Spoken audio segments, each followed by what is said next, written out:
네, 여러분 반갑습니다. 하나님과 함께 살고자 하는 마음으로 오늘 이 예배에 참여하신 여러분을 예수님의 이름으로 축복합니다. 하나님께서 기뻐하시고 예배를 통해서 오늘 하루의 삶을 인도해 주시리라 믿습니다. 함께 기도하시겠습니다. 하나님 아버지, 변함없이 우리를 사랑하시는 주님께서 이 시간에도 우리와 함께 하심을 감사합니다. 주님을 바라보면서 예배드리는 모든 사람들에게 이 시간 찾아가 주셔서 하나님의 성령으로 채워주시고 이 땅을 살아가면서 주님과 함께 동행하는 기쁨을 누릴 수 있도록 도와주시옵소서. 예수님 이름으로 기도합니다. 아멘. 네, 우리 함께 찬양하시겠습니다. 스와냐 3장 17절로 지은 노래인 너의 하나님 여호와가, 우리 함께 부르시면서 우리의 하나님을 바라보도록 합시다.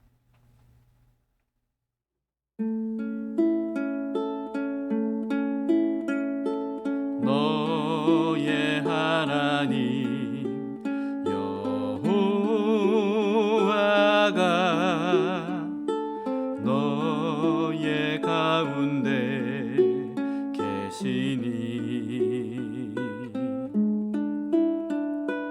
그는 구원을 베푸실 전능자시라.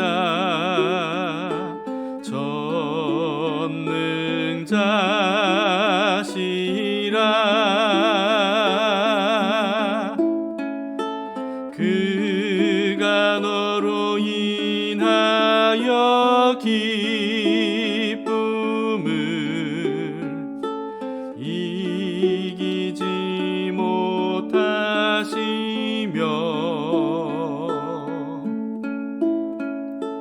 너를 잠잠히 사랑하시며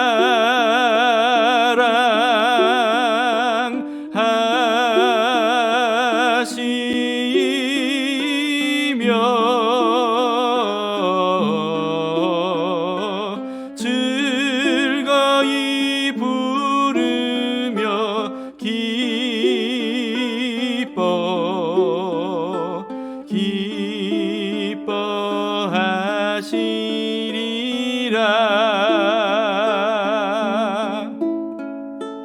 너의 하나님 여호와가 너의 가운데 계시니 그는 구원을 베푸실 전능자시라.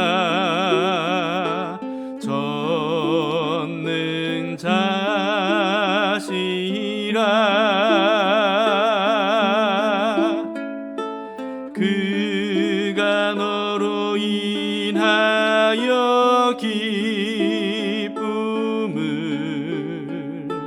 이기지 못하시며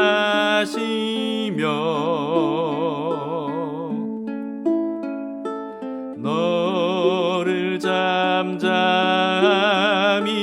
사랑하시며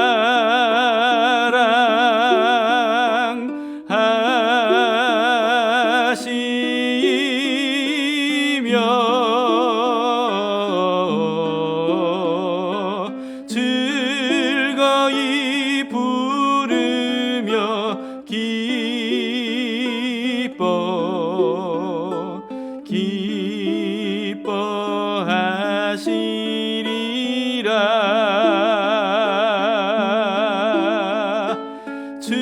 즐거이 부르며 기뻐하시리라.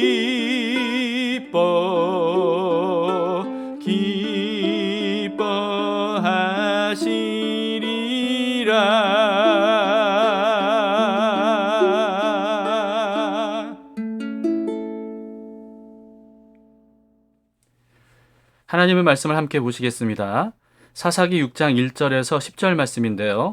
또다시 우상 숭배로 죄악에 빠져든 이스라엘이 하나님께 부르짖었을 때 하나님께서 이스라엘을 책망하시는 말씀입니다. 제6장 이스라엘 자손이 또 여호와의 목전에 악을 행하였으므로 여호와께서 7년 동안 그들을 미디안의 손에 넘겨주시니 미디안의 손이 이스라엘을 이긴지라.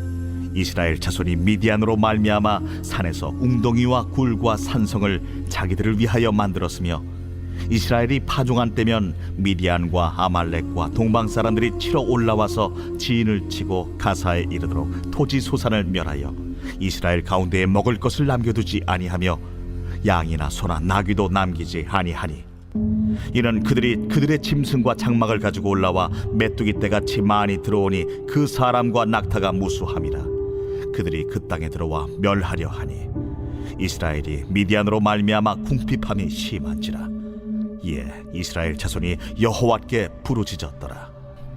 이스라엘 자손이 미디안으로 말미암아 여호와께 부르짖었으므로 여호와께서 이스라엘 자손에게 한 선지자를 보내시니 그가 그들에게 이르되, 여호와께서 이같이 말씀하시기를, 이스라엘의 하나님, 내가 너희를 애굽에서 인도하여 내며 너희를 그 종되었던 집에서 나오게 하여 애굽 사람의 손과 너희를 학대하는 모든 자의 손에서 너희를 건져내고 그들을 너희 앞에서 쫓아내고 그 땅을 너희에게 주었으며, 내가 또 너희에게 이르기를, 나는 너희의 하나님 여호와이니 너희가 거주하는 아모리 사람의 땅의 신들을 두려워하지 말라 하였으나 너희가 내 목소리를 듣지 아니하였느니라 하셨다 하니라. 드보라의 시대가 지나가니까 또 이스라엘 백성들이 우상에 빠지고 또 죄악을 저지르게 됩니다. 그래서 결국 또 7년 동안 미디안이라고 하는 민족에게 고통을 당하게 되죠. 그런데 그 고통이 굉장히 극심했던 것 같습니다. 2절을 보세요. 미디안의 손이 이스라엘을 이긴지라. 이스라엘이 미디안으로 말미암아 산에서 웅덩이와 굴과 산성을 자기들을 위하여 만들었으며. 네. 미디안 사람들을 피해서 산으로 도망갔고요. 거기서 웅덩이나 굴을 파서 살아야 될 정도였다고 합니다. 그만큼 미디안 사람들이 두려운 존재였겠죠. 이렇게 산으로 올라갈 수밖에 없었던 것은 아마도 농사와 목축업까지도 포기했기 때문일 겁니다. 그런데 왜 이들이 농사나 목축업까지도 포기하면서까지 산으로 올라가야 됐을까요? 3절 4절에 보니까 이렇게 기록이 되어 있는데요. 이스라엘이 파종한 때면 미디안과 아말렉과 동방 사람들이 치러 올라와서 진을 치고 가사에 이르도록 토지 소산을 멸하여 이스라엘 가운데에 먹을 것을 남겨두지 아니하며 양이나 소나 나귀도 남기지 아니하니. 네. 모든 것들을 그냥 다 빼앗아 가는 거죠. 5절에서는요, 미디안 사람들이 그래서 마치 메뚜기 떼와 같았다고 기록을 하고 있습니다. 메뚜기 떼가 한번 휩쓸고 지나가면 완전히 그 삼림이 초토화되는 그런 재앙 중에 재앙 아니겠습니까? 이스라엘을 구원하시기 위해서 하나님께서 이집트에 내리셨던 재앙 중에 굉장히 무서운 재앙이 바로 메뚜기 떼였는데요. 그런 것처럼 미디안 사람들과 여러 민족들이 이스라엘의 모든 것들을 다 초토화시켰다는 것을 우리는 볼 수가 있습니다. 모든 것을 다 빼앗겼음에도 불구하고 이스라엘은 그런 미디안에게 저항할 수 없는, 그냥 도망 다니기 바쁜 그런 상황이었음을 볼 수가 있죠. 이스라엘은 그동안 많은 우상들을 숭배해도 이처럼 아무런 소용이 없다는 것이 이렇게 확실한데도 불구하고 반복적으로 우상을 숭배합니다. 이게 참 인간의 어리석음인 것 같아요. 또 하나님과 함께 하지 않으면 적들에게 속수무책으로 당할 수밖에 없다는 것도 굉장히 반복적으로 경험을 하죠. 그런데도 이스라엘은 계속해서 하나님을 배반합니다. 이런 어리석음에 우리는 빠져서는 안 되겠습니다. 하나님과 함께 살아본 적이 없는 사람은요, 그 차이를 깨닫기가 참 어렵습니다. 하나님과 함께 사는 삶, 또 하나님 없이 사는 삶. 왜냐하면 하나님 없이 사는 삶만 살다 보니까 하나님과 함께하는 삶이 뭔지를 모르는 거예요. 그러니까 그 차이를 알 수가 없는 거죠. 그런데 하나님과 함께 살아본 적이 있는 사람은 어떨까요? 하나님과 함께 살아본 적이 있는 사람은 그 차이를 분명히 알 수 있겠죠. 이스라엘은 하나님과 함께 살아본 적도 있고 하나님 없이 살아본 적도 있습니다. 이게 반복적으로 경험을 했는데도 불구하고 이걸 깨닫지 못했다는 것, 하나님 없이 사는 삶으로 자꾸 돌아간다는 것, 여러분 이것은 뭘 말해주겠습니까? 그만큼 사람에게는 본능적으로 하나님과 멀어지려는 그런 죄악이 있다는 거죠. 사람은 굉장히 어리석고 또 무지하고 완고하다는 것을 우리는 여기서도 볼 수가 있습니다. 이걸 깨닫고 우리는 죄의 본성에 저항해야 돼요. 죄의 본성과 싸워야 되고 필사적으로 그 죄의 본성을 죽여야 되는 거죠. 그래서 우리는 매일 하나님과 함께 하려는 결단이 필요합니다.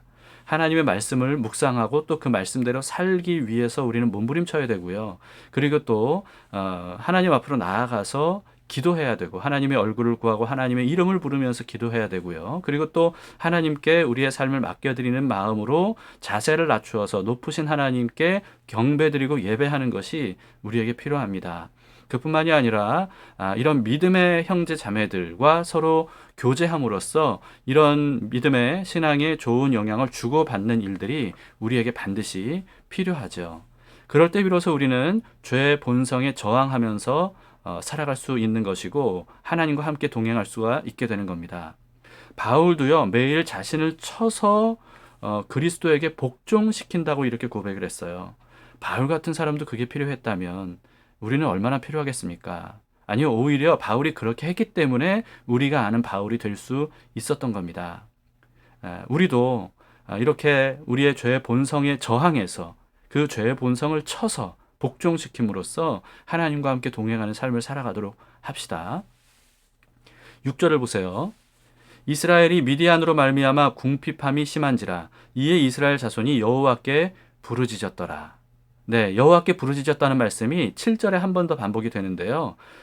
미디안에게 저항할 힘이 없었던 이스라엘, 비로소 여호와께 부르짖죠. 이런 패턴이 계속 반복이 되는 겁니다. 근데 하나님께 부르짖었다는 말씀이 이렇게 두 절에 반복되는 걸 보면 굉장히 간절하게 하나님께 부르짖었나 봐요. 간절하게 하나님을 그 도움을 요청했던 것 같습니다. 그런데 이 이스라엘 백성들이 그렇게 간절하게 부르짖고 또 부르짖었지만 그거는 회개가 아니었어요. 단순히 하나님께 이 고통에서 벗어나게 해주시기를 바라는 마음으로 도움을 요청했을 뿐인 거죠. 죄로 인한 결과 때문에 고통을 당할 때 그 고통 때문에 하나님께 잘못했으니까 이 고통에서 벗어나게 해달라고 요청하는 것. 여러분, 이것은 엄밀한 의미에서 회개라고 볼 수가 없습니다. 회개는 뭡니까? 여러분, 회개는요, 죄로 인한 문제가 해결되기를 바라는 마음으로 도움을 요청하는 것. 이게 아니고 죄 그 자체, 내가 죄를 범했다는 그 자체를 슬퍼하고 후회하고 다시는 그 죄를 범하고 싶지 않은 마음으로 하나님께 나아가서 기도하는 것. 여러분, 이게 바로 진정한 회개입니다. 죄로 인한 문제 해결만을 위한 그 기도는요, 그 문제가 해결되면 또다시 그 죄로 다시 돌아가게 돼요. 그러나 진정한 회개를 우리가 하게 되면 어떻게 됩니까? 죄를 적으로 여기게 되죠. 그리고 죄를 미워하는 마음을 가지게 됩니다. 죄에 대해 우리가 철저하게 방어하게 되죠. 배척하는 겁니다. 죄에 대해서 배척하는 마음. 그럼으로써 물론 우리가 연약하기 때문에 죄를 완전히 범하지 않을 수는 없다 할지라도 그렇더라도 우리가 죄를 범하지 않기 위해서 최선을 다하는 삶을 살게 됩니다. 이게 바로 진정한 회개라는 거예요. 그래서 우리는 일주일 전에 나눴던 말씀처럼 자기 자신의 가짜 회개에 속아서는 안 됩니다. 입술로만의 회개, 그리고 고통에서 벗어나고 싶어하는 마음으로의 회개, 이런 것에 우리는 속아서는 안 되고요. 진정한 회개를 함으로써 죄를 배척하고 죄에게 돌아서서 하나님께로 돌이키는 그런 진정한 회개를 할 수 있기를 바랍니다. 그런데 사사기를 보면요, 하나님은 이스라엘의 이와 같은 부르짖음이 진정한 회개가 아닌 것을 아심에도 불구하고 그들의 부르짖음에 응답해 주시고 그들을 구원하시는 모습을 보게 되죠. 왜냐하면 하나님은 고난당하는 자식을 참아 보고만 있을 수 없는 그런 부모님의 마음을 가지고 계시기 때문입니다. 사실 지난번에도 말씀드렸던 것처럼 부모의 마음이 하나님에게서 온 마음이기 때문에 하나님의 마음은 부모의 마음보다 훨씬 더 크죠. 그래서 하나님은 우리가 고난당할 때 정말 우리가 고난당하는 것보다 더 큰 아픔과 더 큰 슬픔을 느끼십니다. 그래서 참을 수 없어서 우리를 도와주시게 되는 거죠. 그런데 하나님께서 응답해 주시고 우리의 문제를 해결해 주셨다고 해서 내가 잘한 거구나. 내 회개가 올바른 거구나. 그리고 내가 기도를 아주 잘한 거구나. 뭐 이런 식으로 우리가 착각을 해서는 안 됩니다. 하나님의 은혜일 뿐이죠. 하나님은 우리에게 은혜를 베풀어 주시기 때문에 우리의 이 연약함에도 부족함에도 또 온전한 회개가 아닐지라도 그렇더라도 우리의 기도에 응답해 주실 때가 얼마나 많은지를 우리는 잊지 말아야 됩니다. 이스라엘의 이와 같은 부르짖음에요. 이번에는 하나님께서 약간 다른 때와 다르게 응답을 해주십니다. 선지자를 보내주세요. 8절을 보세요. 여호와께서 이스라엘 자손에게 한 선지자를 보내시니 선지자를 통해서 메시지를 전하심으로써 이 사이클의 악순환에서 어떻게 해야 벗어날 수 있는지를 알려주시기 위한 거죠. 그래서 하나님은 이 선지자를 통해서 누가 진짜 신이고 누가 진짜 구원자인지를 깨우쳐 주십니다. 8절 9절을 보세요. 여호와께서 이스라엘 자손에게 한 선지자를 보내시니 그가 그들에게 이르되 여호와께서 이같이 말씀하시기를 이스라엘의 하나님 내가 너희를 애굽에서 인도하여 내며 너희를 그 종되었던 집에서 나오게 하며 애굽 사람의 손과 너희를 학대하는 모든 자의 손에서 너희를 건져내고 그들을 너희 앞에서 쫓아내고 그 땅을 너희에게 주었으며 이렇게 말씀하시죠. 이집트의 소나기에서 구원해 주시고 또 모든 적들로부터 안전하게 이스라엘을 보호해 주셨던 분이 바로 여호와 하나님이시고 그리고 약속대로 가나안 땅을 정복해서 들어가 살게 하신 분도 바로 여호와 하나님이심을 상기시켜 주고 계십니다. 여러분 우리는 우리를 구원해 주신 분이 누구인지 그리고 우리에게 베풀어 주신 하나님이 어떤 분인지 어떤 은혜를 하나님께서 베풀어 주셨는지 이걸 망각하게 되면 우리도 모르는 사이에 다른 것들을 우상으로 삼고 의지하게 되는 것 같아요. 이런 식이죠. 마치 돈이 우리를 구원해 줄 것처럼 생각하는 사람들이 얼마나 많습니까?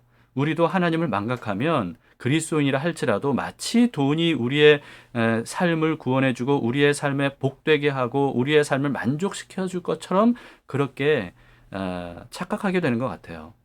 또 어떤 경우에는 사람을 우상 삼을 때도 있죠.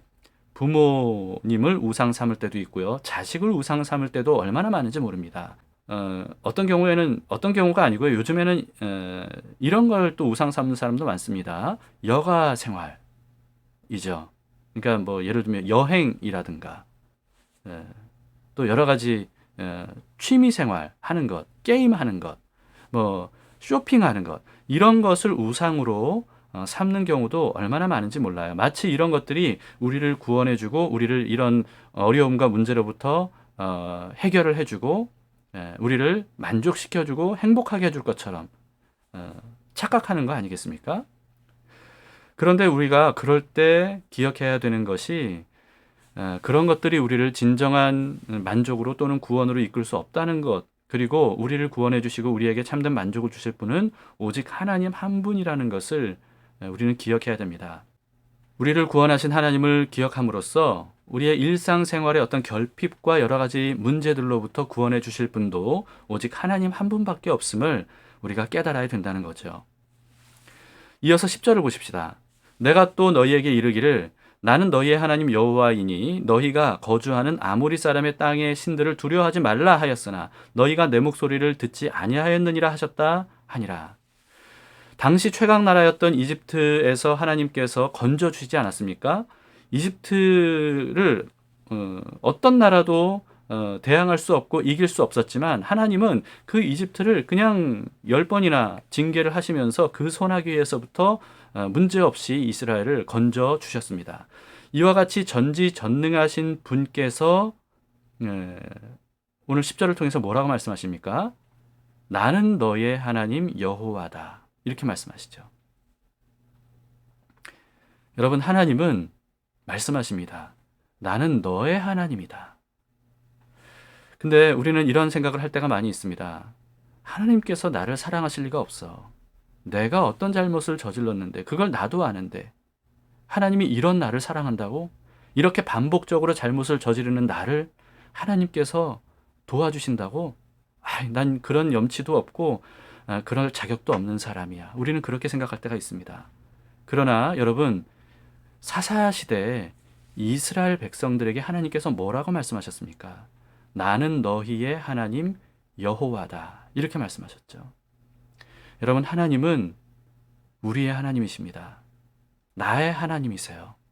그렇기 때문에 하나님은 나 같은 사람을 사랑하실 리가 없어 라고 떠오르는 그런 생각에 속아서는 안 됩니다. 여러분, 그런 생각은 마귀의 속삭임이에요. 하나님은 우리를 사랑하십니다. 사랑하시되 끝까지 사랑하십니다. 하나님의 사랑을 절대 의심하지 마세요. 어떤 상황에서도. 다른 것들은 믿지 못한다 할지라도 하나님의 사랑만큼은 믿으셔야 됩니다.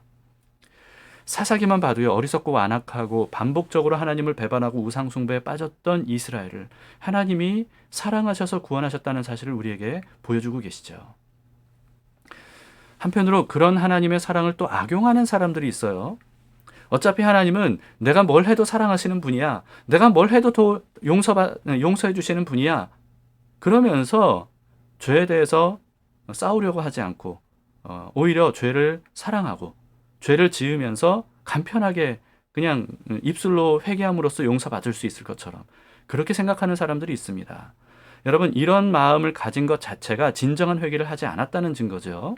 하나님은 우리를 사랑하시기 때문에 오히려 우리가 죄의 굴레에서 벗어나기를 원하십니다. 난 널 사랑하니까 네가 계속 죄를 지어도 그냥 계속 용서해 줄게. 이렇게 말씀하시는 분이 아니세요. 하나님은 죄의 굴레에서부터 완전히 우리가 벗어나기를 원하시지요. 죄의 굴레에서 벗어나려고 하지 않는 사람, 여러분, 이런 사람은 결국은 심판을 면할 수가 없습니다. 기꺼이 나의 하나님이 되어주신 사랑의 주님께 우리가 순전한 마음으로 반응해야 돼요. 하나님, 저는 죄를 미워하겠습니다. 죄와 친하게 지내길 원치 않습니다. 죄와의 관계를 끊습니다. 죄와 화친을 맺었던 것을 배반하겠습니다. 하나님께로 돌아갑니다.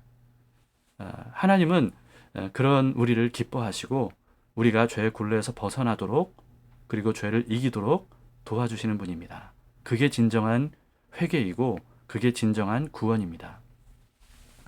하나님은 10절에서 말씀하셨죠. 땅의 신들을 두려워하지 말라 말씀하셨습니다. 땅의 신들, 하늘의 신들이 아니라 땅의 신들, 사람들이 만들어낸 가짜 신들이라는 뜻이죠. 그리고 사람을 구원할 수 없는 허상들이라는 것을 땅의 신들이라는 표현으로 말씀하십니다. 그런 땅의 신들을 두려워하지 말라고 하십니다. 여러분, 두려워하지 말라는 말씀은요, 그냥 무서워한다 이런 뜻보다 더 넓은 의미를 가지고 있습니다. 두려워하지 말라는 말씀은 의지하지 말라라고 하는 말씀이기도 해요. 우리는요, 알고 보면 우상들을 우리가 두려워하기 때문에 의지하게 되는 것 같습니다. 예를 들면 이런 거예요. 여러분, 우리는 돈이 없으면, 돈이 부족하면, 부자가 못 되면 불행할까봐 두려워하는 마음이 있지 않습니까?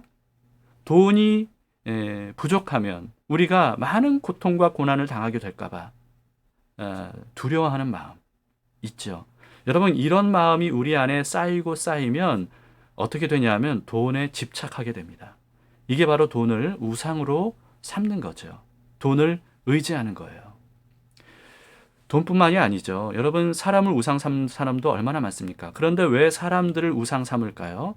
왜냐하면 이 사람들을 잃어버릴까 봐, 이 사람들이 나를 배신할까 봐, 이 사람들이 나를 싫어할까 봐, 이게 너무나도 두려운 거예요. 그러니까 사람에게 집착하게 되죠. 여러분, 이런 땅의 신들을 의지한다는 것은 땅의 것들을 의지한다는 건 아니겠습니까? 그런데 그런 땅의 모든 것들의 출처가 어디죠? 하나님 아닙니까? 하나님이 주신 것들이죠. 땅의 것들을 주신 하나님을 의지하지는 않고 하나님께서 주신 땅의 것들을 우상 삼아서 두려워하고 그래서 의지하는 것. 여러분, 이것은 얼마나 어리석은 일인지 모릅니다. 여러분, 하나님은 이 땅의 모든 것들을 우리를 위해서 창조하셨고요. 우리에게 맡겨 주셨어요. 하나님은 땅의 것들뿐만 아니라 하늘의 것들도 우리에게 주기를 원하십니다. 그렇기 때문에 우리는 어떤 것도 두려워할 것이 아니고 그 모든 것들을 주관하시고 그 모든 것들을 선물로 주시는 하나님만을 두려워하면서 하나님을 의지하는 게 필요합니다. 정말 우리가 두려워야 될 것들은요, 땅의 것들을 두려워하는 것이 아니라 하나님께서 나와 함께 하시지 않으면 안 된다. 하나님께서 나와 함께 하시지 않게 될까봐 이걸 두려워야 되는 거죠. 여러분, 그런데 성경은 분명히 우리에게 말씀하십니다. 하나님은 절대로 우리를 떠나시지 않는다는 겁니다. 근데 문제가 뭐예요? 문제는 뭐냐면 하나님은 우리를 떠나시지 않지만 우리가 자꾸 하나님을 떠나는 거예요. 하나님은 우리를 절대 버리지 않으시지만 우리가 하나님을 버리게 되는 거예요. 우리가 정말 두려워해야 되는 게 뭡니까? 내가 하나님을 버릴까봐. 이걸 두려워해야 된다고 제가 말씀을 드렸지 않았습니까?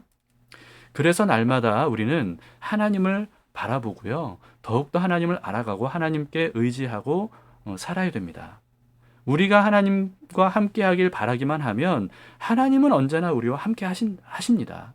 우리가 하나님과 함께 하길 바라는데 하나님이 우리를 버리시고 우리와 함께 하시지 않는 경우는 없어요. 여러분, 그걸 두려워할 필요가 없습니다. 그렇기 때문에 우리의 죄악된 마음 때문에 하나님을 자꾸만 떠나려고 하는 우리 자신을 깨어야 되는 거죠.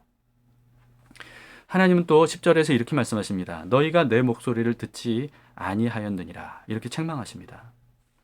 하나님이 부르짖는 이스라엘을 구원하시는 은혜를 베풀어 주셔도요.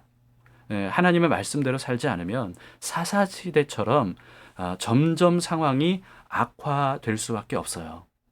사사기를 우리는 오늘 6장을 보고 있는데요. 앞으로의 사사기의 내용들을 계속 보세요. 이렇게 이 사이클이 반복이 되는 동안에 점점 좋아지면 그나마 다행인데 그게 아니라 점점 악화가 됩니다. 그건 왜 그러냐 하면 진정한 회개를 하지 않았기 때문이고 결국 그래서 하나님께서 말씀하시는 대로 살지 않기 때문입니다. 악화될 수밖에 없는 거죠.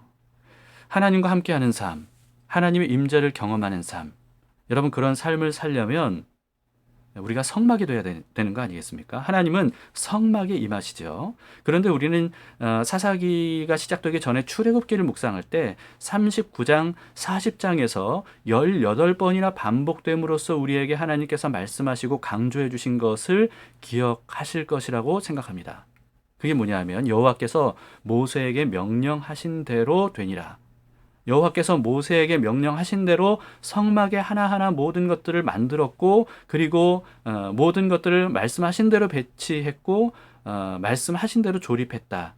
그렇기 때문에 그 성막에 하나님께서 영광스럽게 임재하셨다라고 하는 것을 우리는 출애굽기 39장, 40장 불과 며칠 전까지 우리가 그 말씀을 묵상했었습니다. 그런 것처럼 여러분, 우리가 하나님의 임재가 있는 삶, 하나님과 함께하는 삶, 생생하게 주님과 동행하는 삶, 그런 삶을 살기 위해서는 어떻게 해야 됩니까? 하나님께서 말씀하신 대로 되는 그런 삶을 살아야 되는 거죠. 그러면 우리는 비로소 다윗이 노래했던 것처럼 부족함이 없으리로다. 이런 고백을 할 수 있게 되는 거죠.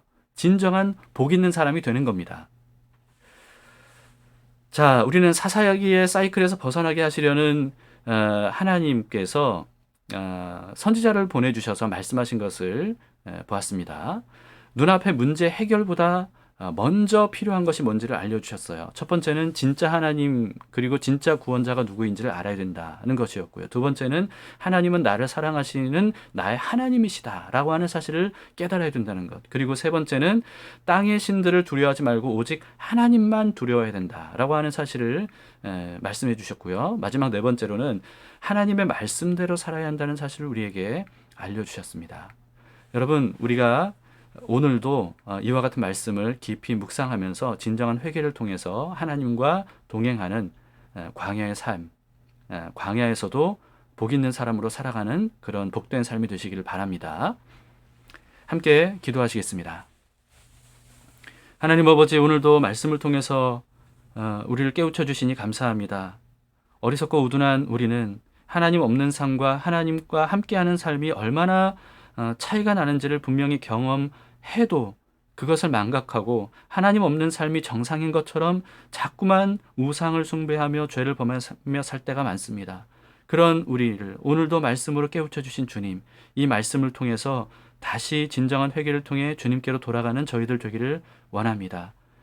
오늘 선지자를 통해서 말씀해 주신 그 모든 말씀들이 우리의 삶에서 실현되기를 원하는 마음으로 이 예배를 드리오니 주님, 예배를 통하여서 우리에게 임하여 주시고 하나님, 오늘의 삶이 주님과 동행하는 복된 삶이 될 수 있도록 도와주시옵소서. 신실하신 주님, 우리를 사랑하시는 주님께서 지금도 우리와 함께 계심을 감사드립니다. 예수님 이름으로 기도합니다. 아멘. 네, 여러분의 입술을 열어서 이 시간에 계속해서 하나님께 기도하심으로써 오늘 하루를 맡기시기를 바랍니다. 그리고 중보기도도 잊지 말아 주시고요. 또 이 나라 이 민족을 위해서도 여러분 기도해 주시기 바라고, 또 오늘은 특별히 선교사님들을 위해서도 여러분 기도해 주시기 바랍니다. 선지자처럼 가는 곳마다 하나님의 말씀을 선포함으로써 모든 사람들이 주님께로 돌아오는 데 쓰임받을 수 있도록 기도해 주시면 감사하겠습니다. 자, 오늘도 하나님께서 우리와 함께 하심을 믿고 의지하면서 하나님을 바라보시면서 행복한 삶 사시기를 축복합니다.